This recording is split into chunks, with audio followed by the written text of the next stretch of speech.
So இதுதான் இந்த படத்துக்கான நான் சொல்லக்கூடிய பாசிட்டிவ்ஸ் அண்ட் நெகட்டிவ்ஸ்.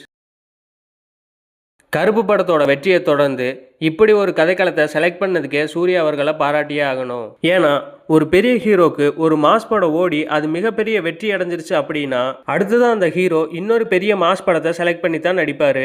ஆனா சூர்யா அவர்கள் இதையெல்லாம் மாத்தி வேற வேற ஜானர்ஸ்ல வேற வேற கதைக்களத்தை தேர்ந்தெடுத்து நடிச்சிருக்கிறங்கிறது இது உண்மையிலேயே பாராட்டக்கூடிய ஒரு விஷயமா இருக்கு. மூவி டீம் கஜினி படத்துல வர சஞ்சய் ராமசாமி கேரக்டரை திரும்ப கொண்டு வந்திருக்கிறோம் அப்படின்னு தான் எல்லா இடத்துலயும் சொல்றாங்க.